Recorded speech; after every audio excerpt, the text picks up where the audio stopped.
A little while ago we tested the RAV4 Edge, the top model. They've changed RAV4. They've changed it from that cute little car that we had in the early 90s, and it grew, and it grew, and it grew to something that wasn't so nice in that last generation. And just recently they released this one, and they put a whole bunch of stuff into it. Now remember, safety is important, and safety is apparently their first concern, because I'm not quite sure that the external design was. And I promised you that I'd bring the base model as soon as I possibly could. Hope the wind's not too disturbing. So this week we've got the RAV4 two-wheel drive manual GX.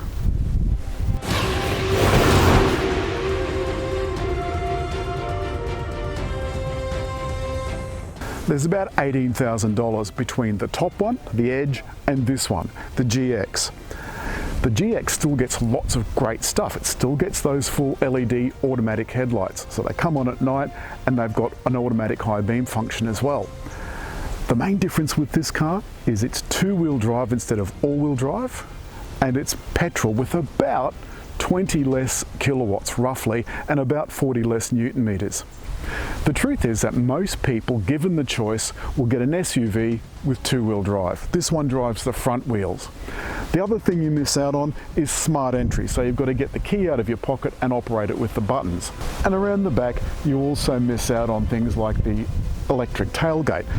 Again, if you've never had it, you won't miss it. It's very easy just to reach in, and it'll go up by itself anyway. Space inside is exactly the same. This has a space saver spare tyre, but you can option a full-size one if you want. I think that might be a good idea. Got these new glasses too. Although I've got transitions, these go dark. They won't go dark behind a car windscreen. So, ta-da! Now I can see what I'm doing.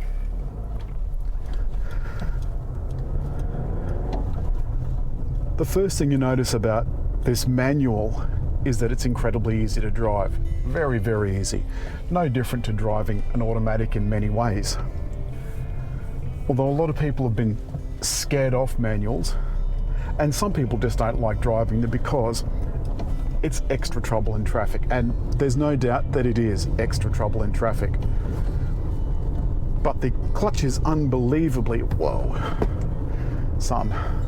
the clutch is unbelievably light. Very, very light, in fact. The gearbox is very notchy, but you always know exactly what gear you're in. If you don't push it left or right, it goes into third and fourth, up and down. If you push it to the left, first and second, and to the right, fifth and sixth. Now we're on a suburban road, getting up to 60.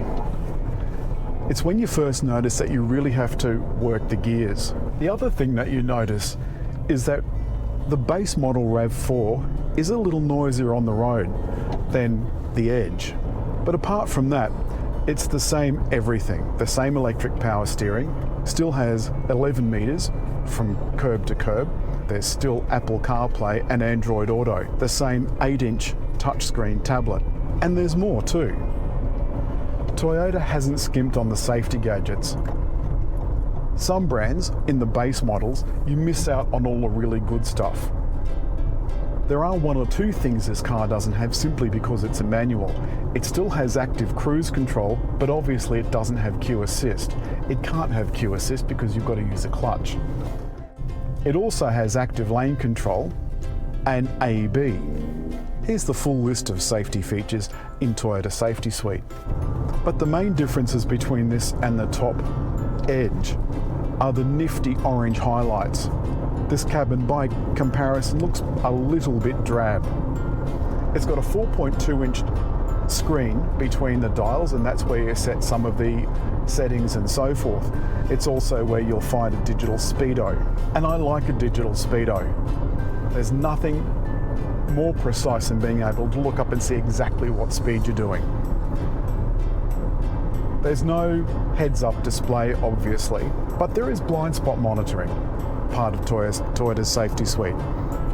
It's also got driving modes too, though frankly the driving mode doesn't make all that much difference.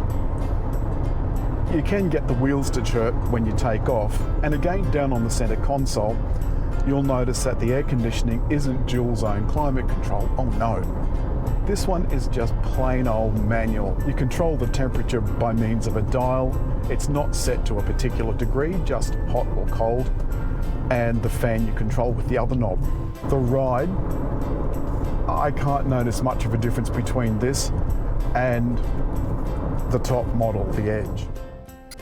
The other useful feature is auto hold. So press that button and the brakes will hold you in traffic. So you can then just take your foot off the clutch and off the accelerator and the car will just hold itself. A little bit like hill hold assist, except this happens on flat surfaces or any other surface for that matter.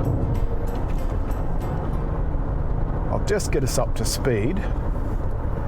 Now I'm going to activate the active cruise control. There we go. So we're now set at 80 kilometers an hour. The car will keep you at that speed and slow down if the traffic in front slows down. But there is a bit of a party trick that I noticed the other day, and that is that you can change gears without having to use the accelerator. So you can just keep your foot on the floor and just use your left foot on the clutch, which I think is quite handy. And you can do that down to a slower speed, and at some stage the cruise control will just turn off. And the second, obviously, you put your foot on the brake, it'll turn off. The sound system too is a little bit lacking, especially if you've driven the Edge. Those models get the JBL upgraded speakers, and you really notice that difference in sound. It's not that it's bad, it's just not as good as the JBL system. And for $18,000, I'd expect a little bit extra for my money. Whenever I get into the base model of a car, I usually expect to be disappointed. And for the first few hundred meters, I was. I'd gotten out of something that had a lot more power, and so this felt really underpowered. But once I got used to having to keep the gears low and the revs high, this was absolutely fine. Fuel consumption is really not all that different to the larger capacity engine in the RAV4 Edge.